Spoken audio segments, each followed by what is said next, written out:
Well, a significant amount of the earliest memories I have revolve around cars. There was something about the sound and the power they have that both scared and attracted me. One of the first things I did when I had my first pocket money is go out and buy a car magazine. And that didn't happen once, it turned into a weekly habit of going to the gas station and buying a certain car magazine and reading it front to back. And yeah, as little boys grow, their dreams grow with them. And soon I learned that I didn't want to belong, I didn't want to stay in the place where I grew up. Like Somaya just mentioned before me, I didn't feel like I belonged there, and I just wanted to travel and get away. I think it's something that was in my genes. My grandfather was an international bus driver. My father flew 12 hours just to marry his holiday romance, which is my mother. And my mother also drove 300 kilometers every single day just to get to and from work. So yeah, I just grew up with that it's normal to own a car and to drive everywhere you need to go. So when I was 18 years of age, I got my driver's license, and I quickly also had my first car. I got the keys. I didn't have any driving fear. The first thing I did was drive to Maastricht, a city in the south of the Netherlands, on the first day. On the second day, I thought Maastricht wasn't far enough, so I went to Antwerp in Belgium. And I remember really feeling like, now I'm finally free. That's what I thought at the time. My driving a car turned into more or less of an addiction. I started tuning cars, optimizing the suspension, going to racetracks, building my own track car. And yeah, basically cars were a very big part of my life. In the first 15 years after getting my driver's license, I drove the best part of 1 million kilometers. So yeah, I really spent some time behind the wheel. Then in 2016, my life changed drastically because my son was born. And when that happens, you suddenly learn that life is not about exploring the world and enjoying yourself, but it suddenly turns into something that's about making it possible for your son to enjoy the world, explore life, and have a wonderful future. Along with that experience came a sense of responsibility. I suddenly felt like I need to make sure that he actually has a future and that he has the same choices as I had, at least. And with this realization also came the first cracks in my petrolheadism came up, because I suddenly realized like me driving a car is actually influencing his life. So at one point, well, life goes on, so at one point I was watching the news in the morning and I heard stuff about the emission scandal, Dieselgate, that was going on at the time. And well, I drank my coffee, got into my car and started going to work. And I suddenly realized that the trip I was making to work was only partly paid for. I mean, my employer took care of the diesel that was in my car, so the fuel was perfectly paid. But I suddenly understood that with the emissions my car was sending out, that would mean that my son would have to pay for a part of my ride from his future paycheck. And I suddenly felt like, well, what am I doing? But yeah, I really felt like I don't have a choice, because, well, I had to go to work. Work was 40 kilometers from home, so there's no choice except you drive a car. Life continued. My son started to go to a nursery because my former wife and I both had a job, so well, he had to stay somewhere during the day. And in the area where I live now, the Rotterdam region, traffic is really bad. Basically, my daily commute would vary between 45 and 90 minutes. So often, I would find myself racing home trying to get to the nursery in time, sliding into the parking lot 5 minutes too late. And this stress really gets to you. It really made me come home every day tired, hungry, and frustrated. It even got worse. Since puberty, I managed to take a lot of self-confidence from my tall and sleek look. I had this posture, I saw it as an asset, and it was in my mind like, well, that's something at least I can build on. And one morning I was in the bedroom, I was trying to close my button of my shirt, and it didn't want to close. So I thought maybe I did it in the wrong, I shifted it a bit or something. So I went to the bathroom, went to the mirror, and I was looking, and I thought there's something really here. And I really felt disappointed. I really thought like, I'm well into my 30s and my body has just stopped trying to hide my age. So for a couple of weeks I was thinking like, well, maybe should I just accept the fact that I'm, well, turning old? And then I suddenly thought, well, I want to enjoy life together with my son. I want to see him grow up, but I also want to be able to play football with him when he's 15 or maybe even 20. And if he gets children, I want to be a granddad. So I thought, in order to do this, I need to make sure that I am still healthy in 30 years from now. I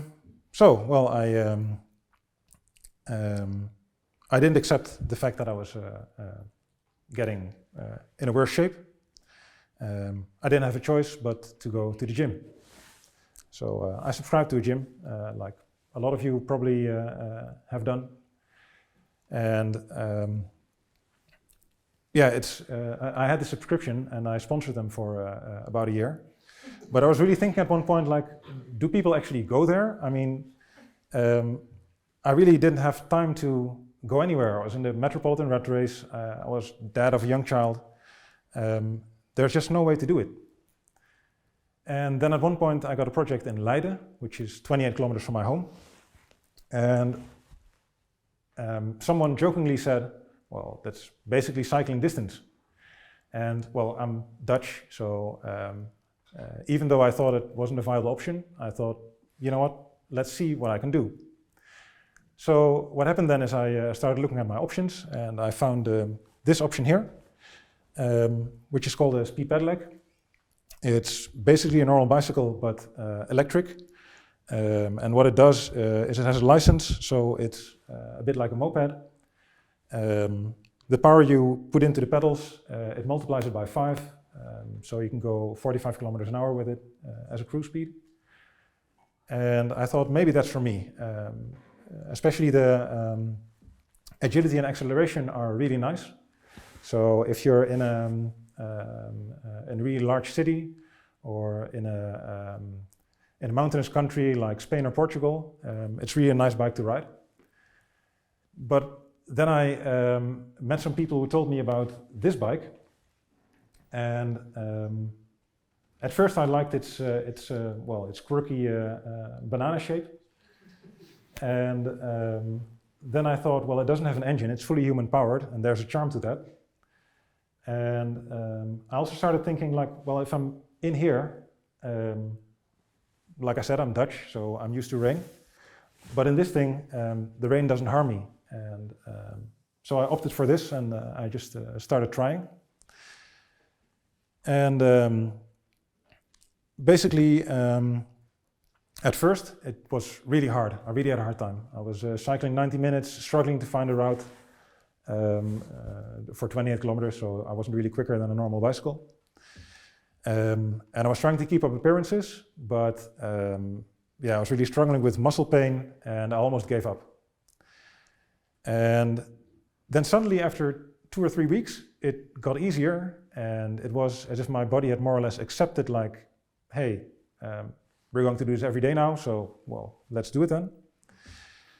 And I also fairly quickly got to, traveling to work in 70 minutes. And I started suddenly noticing I'm losing weight. So that's kind of a motivation to keep going. Early 2019, I was suddenly traveling to work in less than an hour. And I also started to realize that with this bike, whether it rains or it's dry, whether it's warm or cold, whether it's a super busy morning or it's a public holiday, it doesn't really matter for your travel time. Where earlier I had the difference between 45 and 90 minutes on my way to go home. With this bike I would just leave at 5 o'clock, be at the nursery at 5 minutes to 6 every single day. I was just meeting my deadlines, so I got really happy with my decision. So yeah, I started thinking, how far can I take this? How far can I go with this bike? Well, turns out quite far. I used to work at a company which is 80 kilometers from my home. That was doable, but not for a very long term. Currently, I work 53 kilometers from home, and I can ride it stable in 1 hour and 50 minutes any day of the week.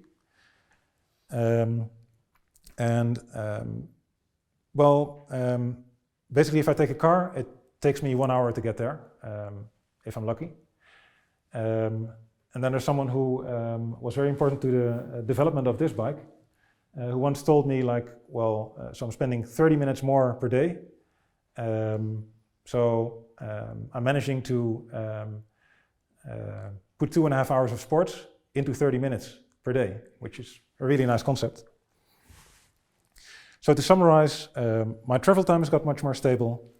My shape improved a lot. I suddenly didn't have an ecological footprint from going to work anymore. I'm happier, I'm more emotionally stable, and I'm also more energetic, which is something that really surprised me since I'm spending a lot of energy every day. And it could be that you're still stuck in traffic, but at least it's not because of me anymore. Yeah, some of you will probably think like, well, all this cycling stuff is very dangerous. And I started to think of this from the perspective of my son. Because if I look at this from the perspective of a 5-year-old, a bike like this or like this is a lot less threatening than a big SUV. And if I'm in this bike or on this bike, he cannot get into my blind spot because basically I don't have any. While a car is actually dangerous for a pedestrian, a cyclist, and also for fellow motorists. Because you feel vulnerable on a bicycle, it actually made me drive a car better. Because I drive less fast, I'm less easily distracted, and I adopted a more defensive driving style. And if you look at all those advantages, there's one thing left, and that's the cost. A lot of people are literally horrified when I tell them that for the price of a small and cheap car, all you get is a bike. And I was thinking, like, I wanted to bore you all with a presentation on how, especially the velomobile, is really a good piggy bank. You can really save a lot of money with it. But then when I was cycling here, I saw the gas station, and I don't have to explain anything else anymore. To end my presentation, it's not like I'm asking you to go out tomorrow and buy one of these bikes. I don't think that's a wise thing to do. But what I would like to do is ask you, the next time you want to get into a car, or the next time you find a new job and your employer says, I have a free company car for you,